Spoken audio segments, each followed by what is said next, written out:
ನಿಮ್ಮ ಪ್ರಶ್ನೆ ಏನು? ದೇಸಿ ಬಾಯ್ಲರನ್ನು ನೆಲದ ಮೇಲೆ ಇಡ್ಬೋದಾ? 3ನೇ ಮಹಡಿಗೆ ನೀರು ಬರುತ್ತಾ? ಖಂಡಿತ ಬರುತ್ತೆ.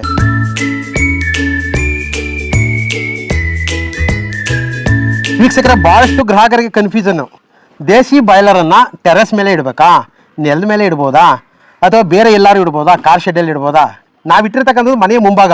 ಇದು ಖಾಲಿ ಜಾಗ, ವೇಸ್ಟ್ ಜಾಗ. ನೋಡಿ, ಇಲ್ಲಿ ನೀರು ಮನೆ ಇದೆ, ಒಳಭಾಗದಲ್ಲಿ ನೀರು ಮನೆ ಇದೆ. ನಾವು ಹೊರಗಡೆ ಇಲ್ಲಿ ಇಟ್ಕೊಂಡಿದ್ದೀವಿ. ಬೆಂಕಿ ಹಾಕೋದಕ್ಕೆ ಅನುಕೂಲ ಆಗಲಿ ಅಂತೇಳಿ ನಾವು ಈ ಭಾಗದಲ್ಲಿ ಇಟ್ಕೊಂಡಿದ್ದೀವಿ. ನಿಮಗೆ ಎಲ್ಲಿ ಸೂಕ್ತ? ನಿಮ್ಮ ಮನೆಯಲ್ಲಿ ಒಂದು ಕಾರ್ ಶೆಡ್ ಆಗಿರ್ಬೋದು, ಫೋರ್ಟಿಕ್ ಆಗಿರ್ಬೋದು, ಟೆರೆಸ್ ಮೇಲೆ ಆಗಿರ್ಬೋದು, ಎಲ್ಲಿ ಬೇಕಾದ್ರೂ ದೇಸಿ ಬಾಯ್ಲರ್ನ ಇಟ್ಕೊಬೋದು.